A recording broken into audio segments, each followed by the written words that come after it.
100% سچے ہیں اللہ کے وعدے، اور اس کا وعدہ ہے وَأَنْتُمُ الْأَعْلَوْنَ إِن كُنتُم مُؤْمِنِينَ، تم مومن بن کے دکھاؤ، عزت کا تاج تمہارے سر پہ رکھوں گا۔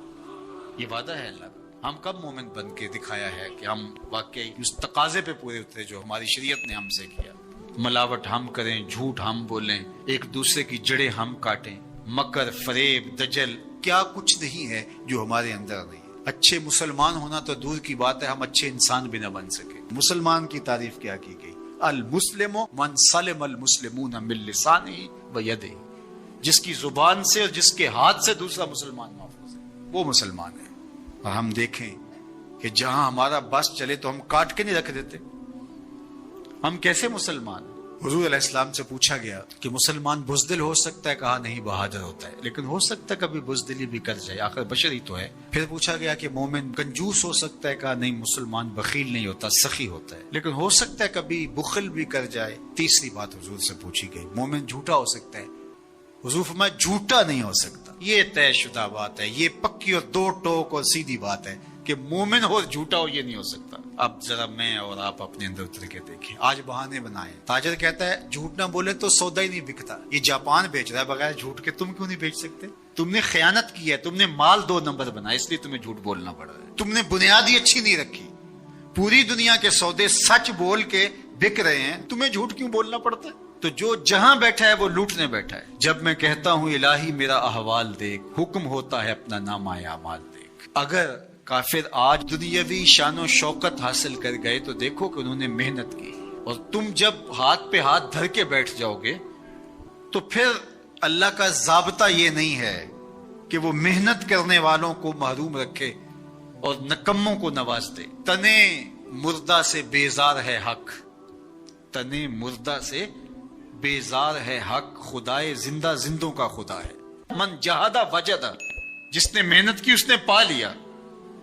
چیونٹی بھی دانہ اٹھاتی ہے، ہمت نہیں ہارتی تو بالآخر اپنی منزل تک لے جاتی ہے نا۔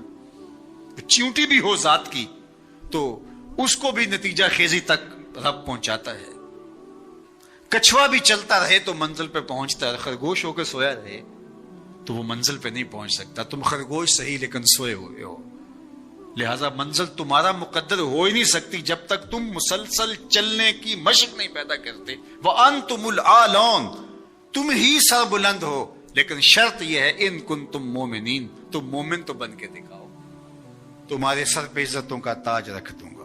آج ذرا دیکھیں ہم کھڑے کہاں ہیں، تھوڑے سے حالات سخت ہونے لگتے ہیں تو تاجر ذخیرہ اندوزی کرنے لگ جاتا ہے، اور مانگتے ہو وہ شانیں، مانگتے ہو وہ عزتیں جو قرون اولیٰ کے مسلمانوں کو دی گئی، ذرا وہ کردار بھی تو لے کر کے آؤ نا۔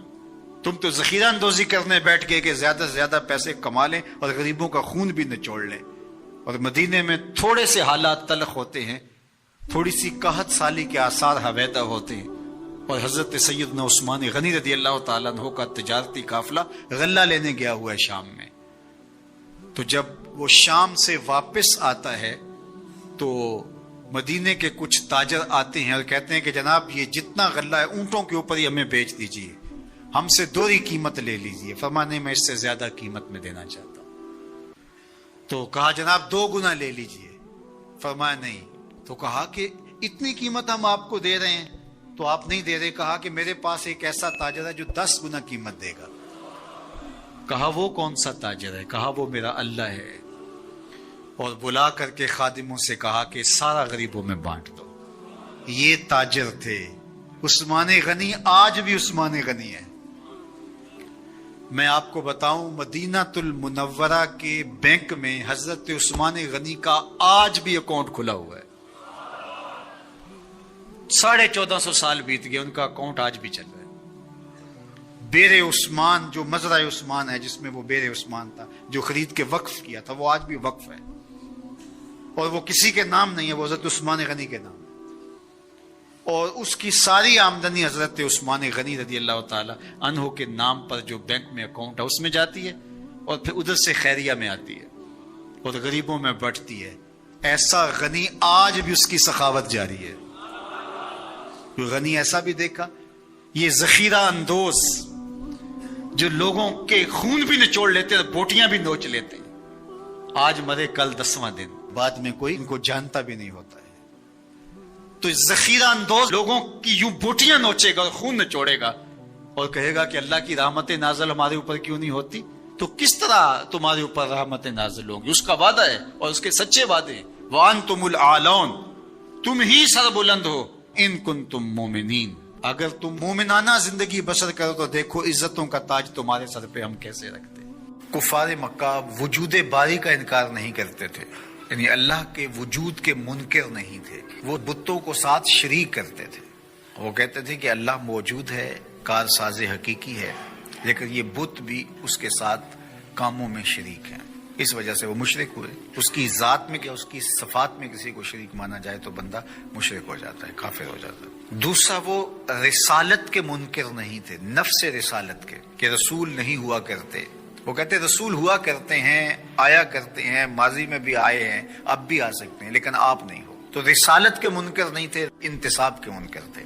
اور تیسری بات، عقیدہ آخرت، اس کا وہ سرے سے انکار کرتے تھے. وہ کہتے تھے یہ تو ہو ہی نہیں سکتا کہ جب ہم مر جائیں، مٹی میں مل جائیں تو دوبارہ اٹھائے جائیں. تو وہ باس بعد الموت کا بالکل انکار کرتے تھے. وہ کہتے یہ تو بات سمجھ میں نہیں آتی، جب ہم مر جائیں گے، جب ہم مٹی میں مل جائیں گے، ہڈیاں ہماری دھل جائیں گی، تو دوبارہ کیسے ہمیں زندہ کیا جائے گا؟ یہ کیسے ہو سکتا ہے؟ نضر بن حارث باقاعدہ کسی قبرستان سے پرانی بوسیدہ سی ہڈی اٹھا لایا اور آقا کریم علیہ السلام کے سامنے آ کے کھڑا ہو گیا اور اس ہڈی کو توڑتا ہے اور اس کے ریزے زمین پہ گرتے ہیں اور کہتا کیا ہے، من یحیی العظام، ان ہڈیوں کو کون زندگی دے گا، وہی رمیم، جب یہ اتنی خستہ ہو گئی، بربری سی ہیں کہ ہاتھ کا لمس بھی گوارا نہیں کرتی اور گر پڑتی ہیں، تو ان ہڈیوں کو دوبارہ زندگی ملے گی؟ اب اس کا جواب سنیے. اللہ اکبر. رب کا کلام تو پھر رب کا کلام ہے. کل، اے محبوب فرما دیجئے، یحییھا الذی انشأھا اول مرہ وہو بکل خلق علیم. جب یہ ہڈیاں نہیں تھیں، اب تو ہڈیاں ہیں، اب تو میٹیریل موجود ہے، بکھر گیا ہے، ٹوٹ گیا ہے. جب یہ ہڈیاں بھی نہیں تھیں، اس وقت جس رب نے انسان کو بنایا تھا وہ ہڈیوں کو جوڑ کے بھی بنا لے گا.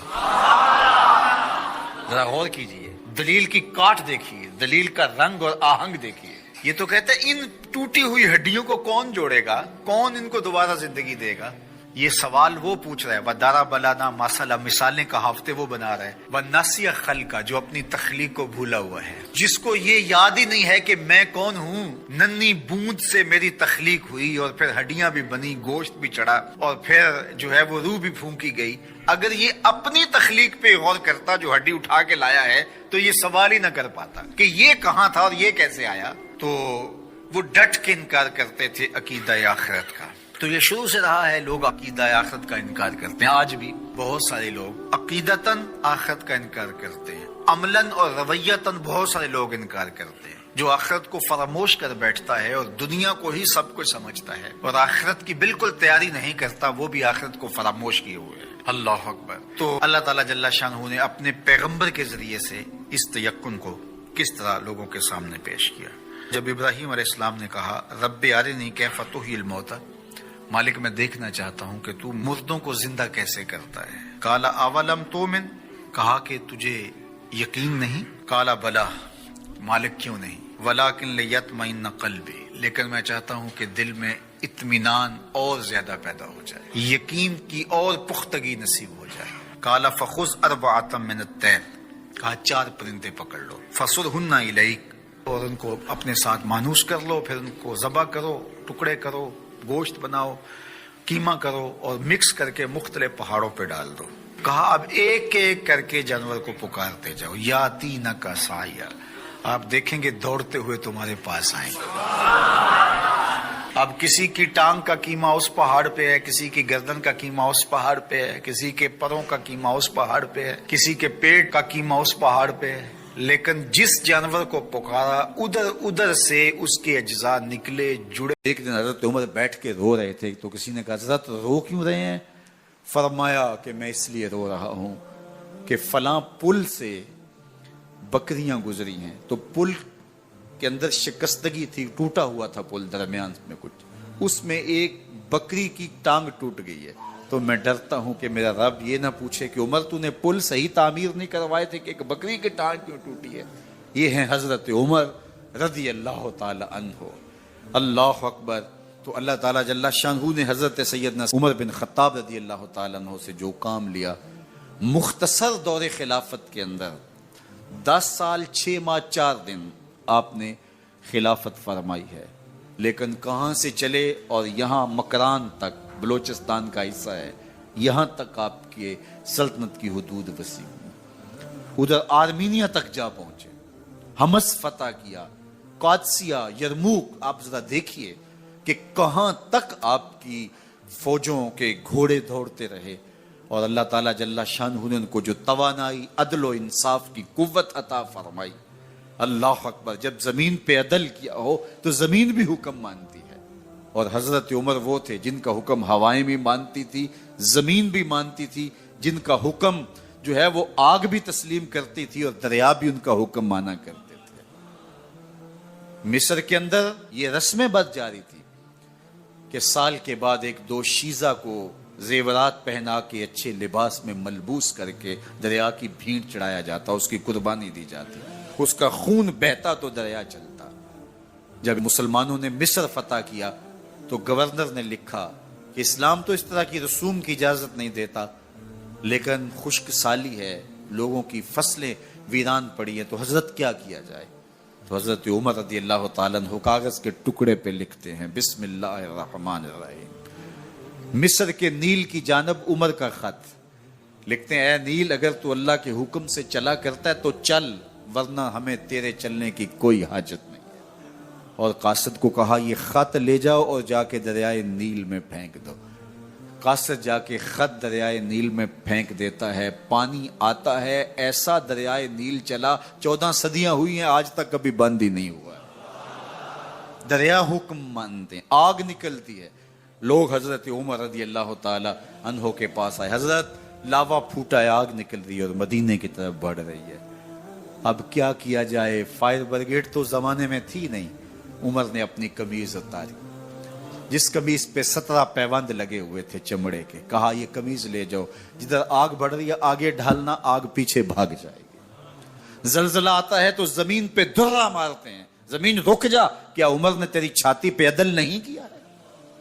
تو یہ عمر ہیں رضی اللہ تعالی عنہ کہ جن کے انصاف کی وجہ سے، جن کے عدل کی وجہ سے اللہ تعالیٰ کی رحمات اور اس کی برکات کا نزول ہوتا تھا، اور اللہ تعالیٰ نے مسلمانوں کو وہ آبرو مند حکومت دی. کائنات کی تاریخ کے اندر ایسی حکومت آپ نے نہیں دیکھی ہوگی جو حضرت عمر نے حکومت کی ہے. اللہ اکبر. فرمایا فرات کے کنارے پہ ایک کتا بھی پیاسا مر گیا تو اس کا حساب بھی عمر سے ہوگا. باہر سے سفیر آتا ہے اور آ کے پوچھتا ہے کہ میں امیر المومنین کے، مسلمانوں کے حکمران کے محل میں جانا ہے، تو مسکرا کے کہتے ہیں ہمارے امیر کا تو کوئی محل نہیں ہے. کہا کہاں ہے تمہارا امیر؟ کہا مسجد نبوی میں ہوگا یا بیت المال کی اونٹوں کی دیکھ بھال میں لگا ہوگا. وہ جب گئے تو مسجد میں نہیں ہے. اللہ اکبر. وہاں گئے تو وہاں بھی نہیں ہے. پھر کیا دیکھتے ہیں کہ عمر رضی اللہ تعالی عنہ جنت البقیع کے پاس ایک درخت کے نیچے اینٹ کا سرانہ رکھ کے سوئے ہوئے. تو اس نے کہا عمر تو نے عدل کیا ہے، تجھے کچی اینٹ پہ بھی نیند آ گئی. ہمارے حکمرانوں نے انصاف نہیں کیا اور وہ بند اور محفوظ کمروں کے اندر بھی سکون اور چین کی نیند نہیں سو سکتے. حضرت سیدنا عمر رضی اللہ تعالیٰ عنہ نے اس طرح ان امور سلطنت نبھائے. آپ دن کو لوگوں کی دیکھ بھالی کرتے، لوگوں کی ضروریات سنتے سمجھتے، اور جب رات پڑتی لوگ سو جاتے، عمر مدینے کی گلیوں میں پہرا دیتے. کائنات نے کوئی ایسا بھی حکمران دیکھا ہوگا؟ اللہ اکبر. وہ مجاہد جو مختلف محاذات پہ گئے ہوئے ہوتے، ان کے گھروں کی دیکھ بھالی کرتے، ان کی ضروریات کا خیال رکھتے، ان کی آبرو کا پہرا دیتے. راتوں کی تنہائیوں کے اندر حضرت عمر اٹھتے اور جا کے گشت کرتے، چکر لگاتے، دیکھتے کوئی آنکھ پر نم نہ ہو، مفلسی کا کسی گھر میں ماتم نہ ہو.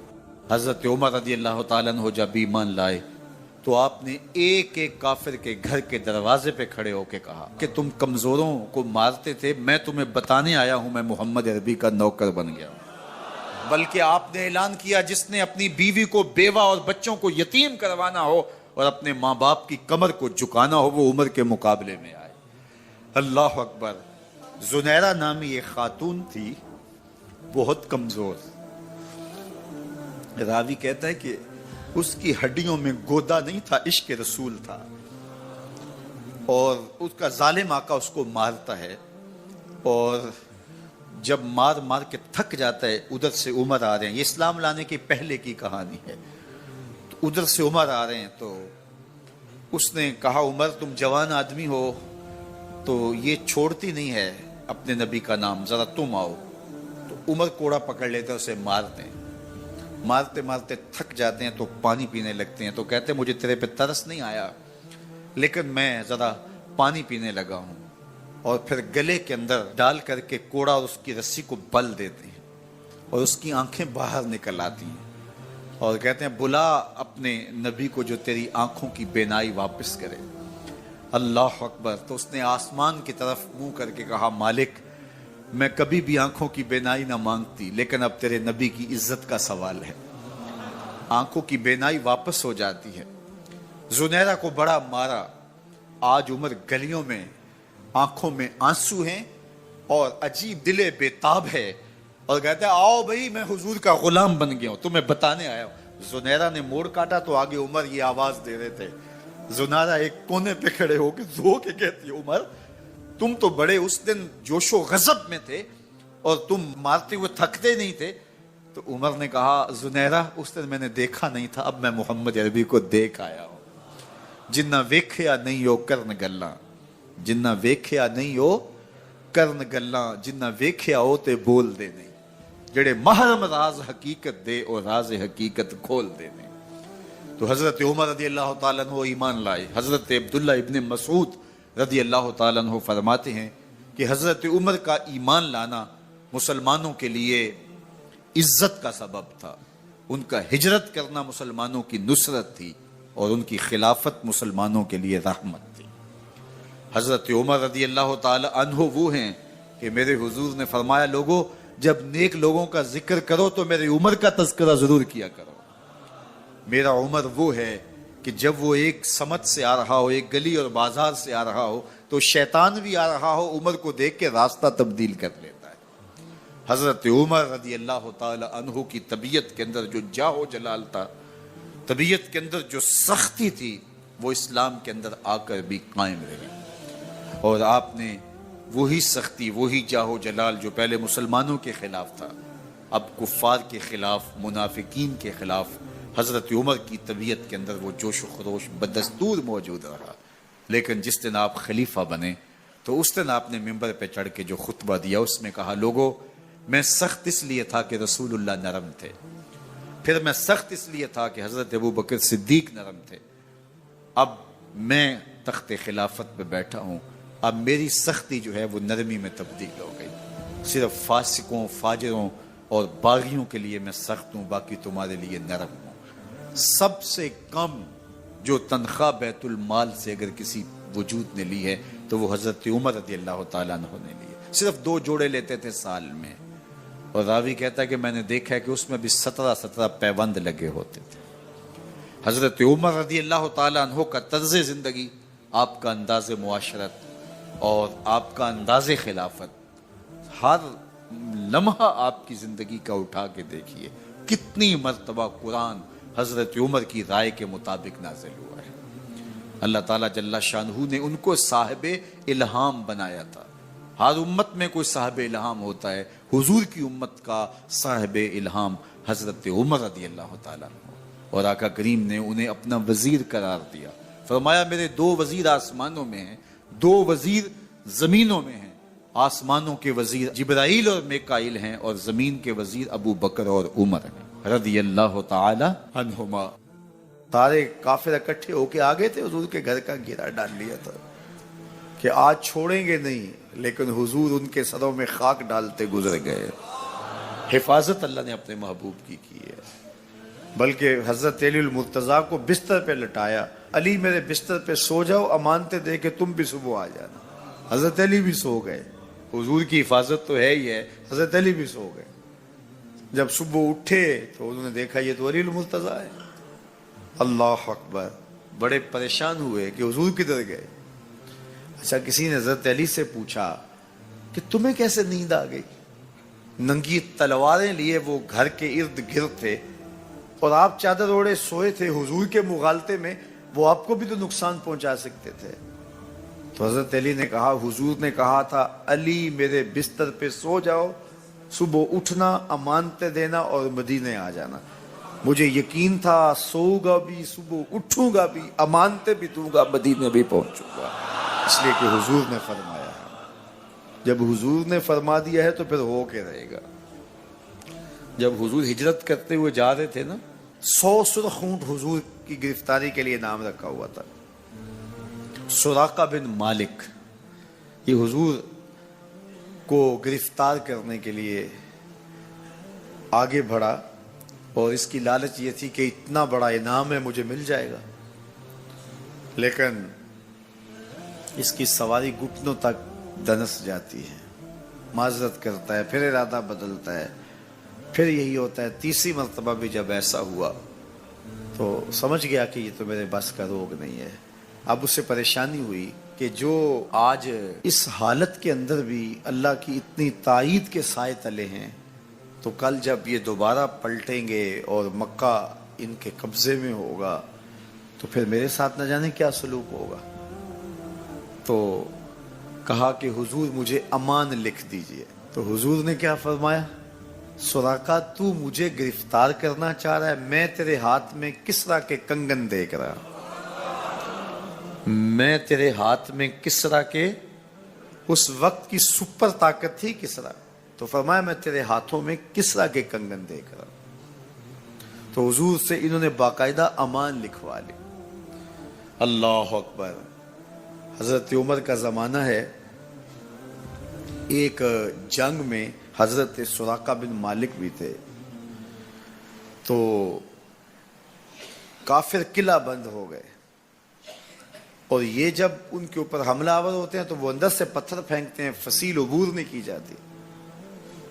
تو سراقہ بن مالک کہنے لگے کہ مجھے آپ منجنیق میں ڈال کر کے ان کے قلعے کے اندر پھینک دو، اور میں اندر سے جا کے دروازہ کھول دوں گا، تو پھر تم آ جانا۔ تو لوگوں نے کہا سراقہ کیا بول رہے ہو؟ وہ بڑی غلیل کی طرح منجنیق ہوتی ہے، کہا اس میں ڈال کے تجھے پھینکیں گے، جب تو گرے گا تیری ہڈیاں باقی نہیں بچیں گی، پھر وہ تلواریں لیے کھڑے ہیں، تجھے زندہ چھوڑیں گے۔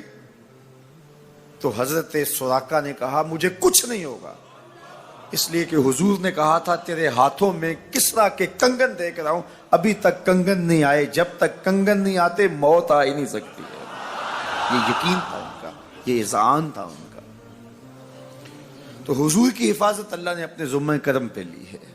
سوال یہ ہے کہ باقی بھی اللہ کے سچے نبی ہیں، ان کی حفاظت اللہ نے اپنے ذمہ کرم پہ کیوں نہیں لی، اور حضور کی حفاظت اپنے ذمہ کرم پہ کیوں لی؟ باقی بھی کتابیں اللہ کی سچی منزل من اللہ کتابیں ہیں، ان میں تحریف راپ آ گئی، لیکن قرآن مجید کی حفاظت اللہ نے اپنے ذمہ کرم پہ لی۔ کیوں؟ تو اس کا جواب یہ ہے کہ اگر کوئی نبی شہید ہو جاتا ہے تو نیا نبی آنے والا ہے، اس کی جگہ کو پر کر دے گا۔ اگر کسی کتاب میں تحریف راپ آ جاتی ہے تو کوئی بات نہیں، نئی کتاب نازل ہونے والی ہے۔ حضور کی حفاظت اس لیے کی کہ اگر حضور بھی شہید کر دیے جاتے ہیں تو پھر حضور کے بعد تو کوئی نبی آنے والا نہیں ہے، اور کتاب اللہ کے اندر اگر تحریف کر دی جاتی ہے فَبِأَيِّ حَدِيثٍ بَعْدَهُ يُؤْمِنُونَ، تو قرآن کے بعد تو کوئی اور نسخہ نور نازل ہی نہیں ہونے والا، تو لوگ ہدایت، روشنی اور اجالا کہاں سے لیں گے؟ اس لیے اس کتاب کو بھی باقی رکھا گیا اور مصطفیٰ کی بھی حفاظت فرمائی گئی۔ حضور کے آنے کے بعد اتمام دین ہو گیا۔ انا خاتم النبیین لا نبی بعدی، میں آخری نبی ہوں، میرے بعد کوئی نبی نہیں ہوگا۔ اور میں نے عرض کیا 100 آیات قرآنیہ، 210 احادیث، اور صحابہ، تابعین، ائمہ اور بزرگوں کے ہزارہ اقوال اس میں موجود ہیں۔ حضرت عبداللہ بن شداد کہتے ہیں کہ میں حضور علیہ السلام کے پیچھے نماز میں تھا، سجدہ اتنا طویل ہو گیا کہ ہمیں لگا کہ امر الہی آ گیا ہے، اللہ کا حکم آ گیا ہے، اور حکم الہی کی وجہ سے حضور کا وصال ہو گیا ہے، یا پھر یوں ہوا ہے کہ کوئی وحی کا نزول ہو رہا ہے۔ کہتے ہیں میں نے تھوڑا سا سر اٹھا کے دیکھا تو کیا منظر دیکھتا ہوں کہ حسین ابن علی حضور کی پشت پہ بیٹھے اور میرے آقا سجدے کو طول دے رہے ہیں. خیر سلام پھرا تو میں نے تو یہ منظر دیکھ لیا تھا. باقی لوگ انہوں نے حضور کی خدمت میں عرض کی ہمارے ماں باپ آپ پہ قربان ہوں. حضور ہمیں یہ لگا کہ جیسے آپ پر امر الہی آ گیا ہے یا پھر آپ پر وحی کا نزول ہو رہا ہے. تو آقا کریم نے ارشاد فرمایا کہ میری پشت پہ میرا شہزادہ بیٹھا تھا. اللہ اکبر. حضور حسین ابن علی کے لیے سجدے کو طول دے رہے ہیں. آج اگر سجدے کو طول دیا ہے تو کل ایک لمبا سجدہ پھر حسین نے بھی کیا اور اس سجدے کی لاج نبھائی. آپ جانتے ہیں جب حضرت امام حسین کا سر انور دست قاتل نے کاٹا تو اس وقت سر کہاں تھا؟ سجدے میں جھکا ہوا تھا. اللہ اکبر. سجدے میں سر انور تن نور سے جدا کیا گیا. اللہ اکبر. حضرت نبی رحمت عرفات کے میدان میں کھڑے ہیں تو کسی نے آ کے کہا اے اللہ کے محبوب فلاں شخص فلاں آدمی لبیک لبیک پکارتا ہوا حج کرنے آ رہا تھا، اونٹ سے گرا ہے، گردن کی ہڈی ٹوٹ گئی، موت واقع ہو گئی ہے، کیا حکم ہے؟ فرمایا اسے احرام میں ہی کفن دیا جائے، جنازہ پڑھو اور اس کی تدفین کر دو. اور پھر ارشاد فرمایا کل قیامت کے دن جب قبر سے اٹھایا جائے گا ملبین، اس کے لبوں پہ لبیک اللہم لبیک کی صدائیں ہوں گی، یہ تلبیہ پڑھتا ہوا اٹھے گا. کیونکہ جس حالت میں موت آتی ہے اسی حالت کے اندر وہ اٹھایا جاتا ہے. تو یہ حضور کا فرمان سامنے رکھنے کے بعد ذرا میرے جملوں کی طرف غور کیجئے. حسین ابن علی کا سر قاتل نے اس وقت کاٹا جب سجدے میں جھکا تھا، اور قبروں سے اٹھائے جائیں گے لیکن حسین ابن علی کا سر سجدے سے اٹھایا جائے گا. تو حسین تو آج بھی سجدے میں ہے. اتنا طویل سجدہ کسی نے نہیں کیا جو حسین ابن علی نے کیا. سر سجدے میں جھکا کے کہہ رہے ہیں مالک حسین کی قربانیاں قبول کر لے. آپ کو وہ منظر بھی یاد ہوگا جب فرشتوں نے کہا تھا مالک حضرت انسان کو اپنا خلیفہ بنا رہے، تیری تسبیح تو ہم بولتے ہیں، سجدے تو ہم کرتے ہیں، قیام و رکوع تو ہم کرتے ہیں، اور یہ انسان تو دھینگا مشتی شر اور فساد کرے گا، تو حضرت انسان کو اپنا نائب بنا رہا ہے.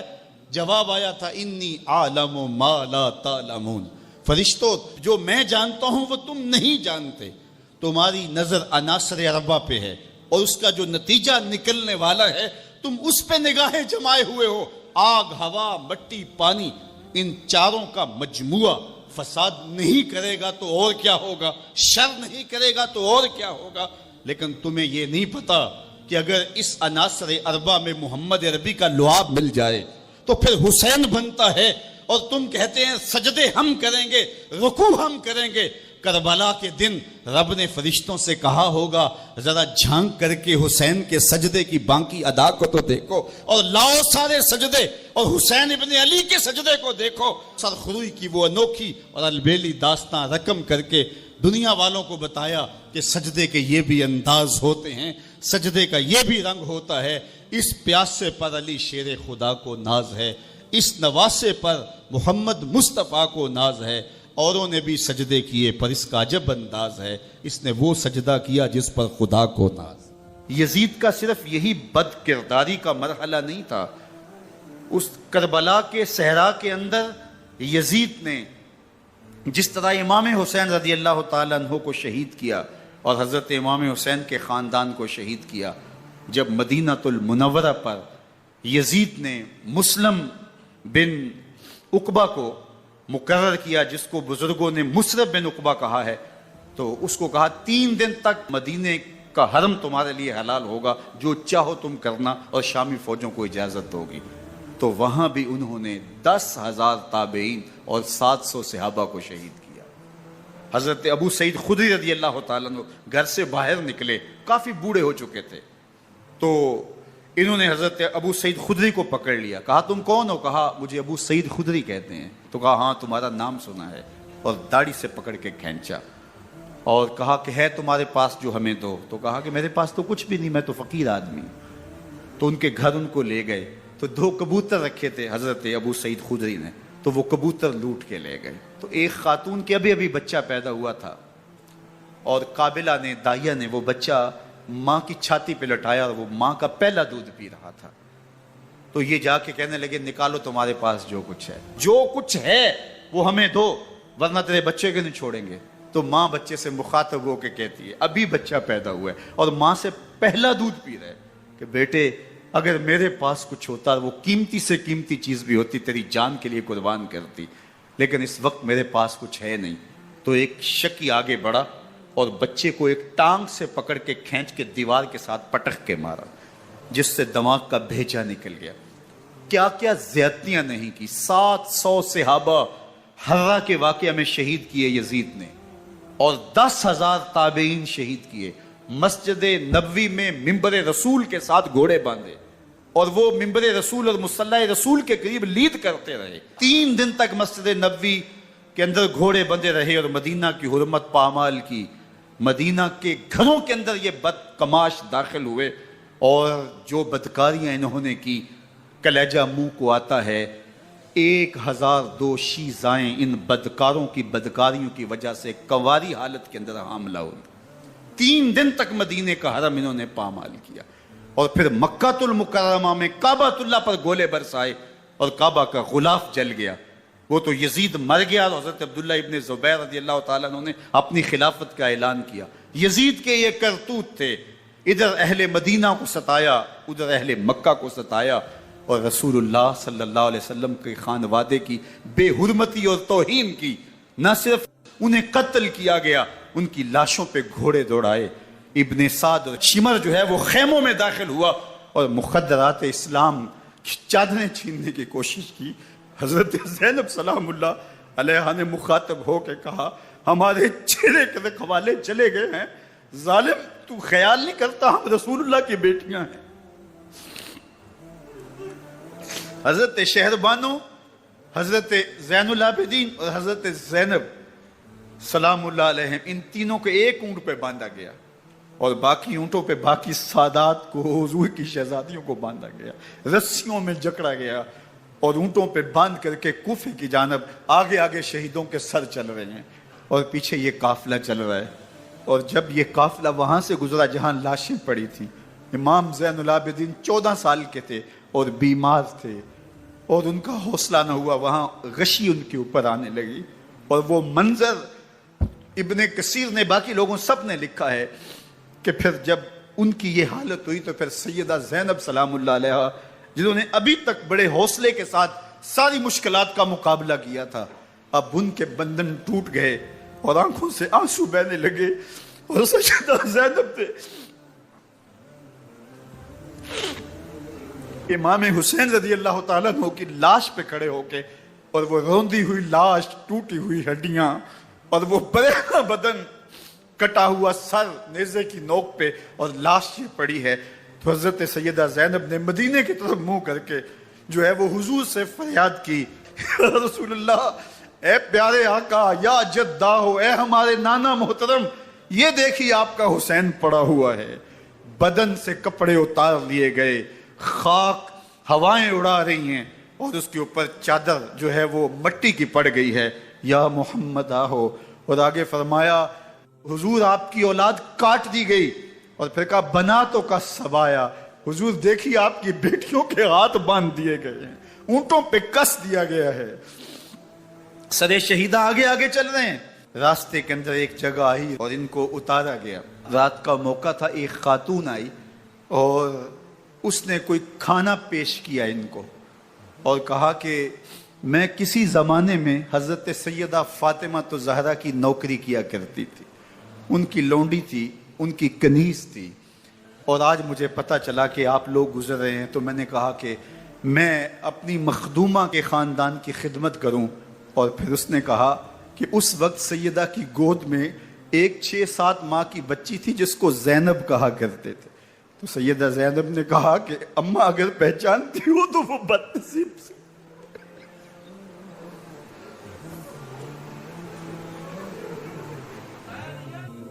حضرت امام حسین شہید کر دیے گئے, ان کا خاندان شہید کر دیا گیا. صرف 14 سال کے امام زین العابدین رضی اللہ تعالی عنہ اس حادثے میں, اس واقعہ میں جو ہے وہ بچے.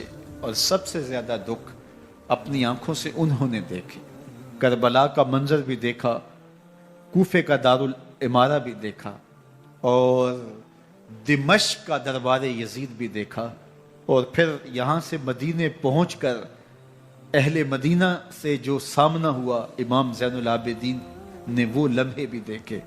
کہتے ہیں اس واقعہ کربلا کے بعد حضرت امام زین العابدین کبھی ہنسے نہیں تھے. جب بھی پانی پینے لگتے تو رو پڑتے, انہیں شاید سکینہ کی پیاس یاد آ جاتی تھی. امام زین العابدین کا رنگ زرد ہو جاتا جب کربلا کی یاد